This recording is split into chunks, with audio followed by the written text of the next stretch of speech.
আসসালামু আলাইকুম রহমতুল্লাহ বরাকাতুহ। আলহামদুলিল্লাহ ওয়াসসালাতু ওয়াসসালামু আলা রাসূলিল্লাহ ওয়া বা'দ। সুপ্রিয় দর্শক শ্রোতা ভাই বোনেরা, আমাদের জীবনের যে কোনো গুরুত্বপূর্ণ কাজে, যে কোনো গুরুত্বপূর্ণ সিদ্ধান্তে আমরা যদি চূড়ান্তভাবে সফলতা নিশ্চিত করতে চাই, তাহলে দুটি কাজ করতে হবে। তার একটি হলো সংশ্লিষ্ট কাজ শুরু করবার আগে, আরেকটি কাজ হলো পরে। যে কোনো কাজ শুরু করার আগে একজন মুমিন আল্লাহ সুবহানাহু ওয়া তাআলার প্রতি পরিপূর্ণ আস্থা, পরিপূর্ণ ভরসা এবং তাওয়াক্কুল যদি করেন, তাহলে তিনি সে কাজে চূড়ান্তভাবে সফল কাম হবেন। আল্লাহ সুবহানাহু ওয়া তাআলা কোরআনে কারীমে বলেছেন, ফাইজা আযামতা ফাতাওয়াক্কাল আলাল্লাহ।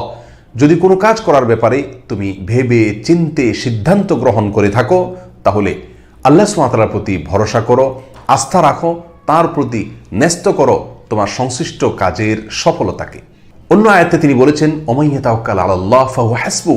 যে ব্যক্তি আল্লাহর প্রতি ভরসা করবে, তাওয়াক্কুল করবে, আল্লাহ তার জন্য যথেষ্ট হয়ে যাবেন। আর আল্লাহর যার জন্য যথেষ্ট হয়ে যান, সে ব্যক্তি কখনো ব্যর্থ হতে পারে না। আর সংশ্লিষ্ট কাজ শেষ করার পরে যে কাজটি করতে হবে তা হলো, সে কাজের যেই ফলাফলই আসুক না কেন, সেই ফলাফলে সন্তুষ্ট থাকতে হবে। আল্লাহর ফয়সালায়, আল্লাহর সিদ্ধান্তে, আল্লাহর কাজার উপরে সম্পূর্ণরূপে যখন বান্দা রাজি থাকবে, সন্তুষ্ট থাকবে, আল্লাহ সুবহানাহু ওয়া তাআলা তাকে ওই কাজের উত্তম থেকে উত্তম পরিণাম দেখাবেন এবং সে দেখতে পাবে কিভাবে সে সৌভাগ্য অর্জন করছে। সুতরাং যে কোনো কাজ করার আগে এবং ভেবে চিন্তে পরামর্শ করে ইস্তেখারা করে সিদ্ধান্ত গ্রহণ করার পরে আল্লাহর প্রতি পরিপূর্ণ আস্থা রাখতে হবে, ভরসা রাখতে হবে, তাওয়াক্কুল করতে হবে এবং নিশ্চিত থাকতে হবে যে আল্লাহ সুবহানাহু ওয়া তাআলা আমার জন্য কল্যাণের ফয়সালা করবেন, কারণ আমি তার উপরে ভরসা করেছি। আর কাজটি সম্পাদিত হওয়ার পরে, শেষ হওয়ার পরে তার বাহ্যিক ফলাফল যাই হোক না কেন, সম্পূর্ণরূপে আল্লাহর প্রতি সন্তুষ্ট থাকতে হবে। মনে রাখতে হবে, যেহেতু আমি আল্লাহর উপর তাওয়াক্কুল করেছি কাজটি শুরু করার আগে, অতএব আল্লাহ সুবহানাহু ওয়া তাআলা আমাকে সফলতা দেবেনই।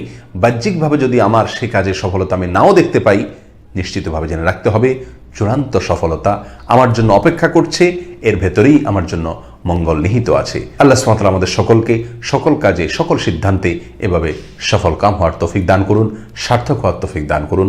আসসালামু আলাইকুম ওয়া রাহমাতুল্লাহি ওয়া বারাকাতুহু। ভিডিওটি ভালো লাগলে লাইক করে এবং আরো ভিডিও পেতে চাইলে চ্যানেলটি সাবস্ক্রাইব করে পাশে থাকুন। আসসালামু আলাইকুম রহমতুল্লাহ।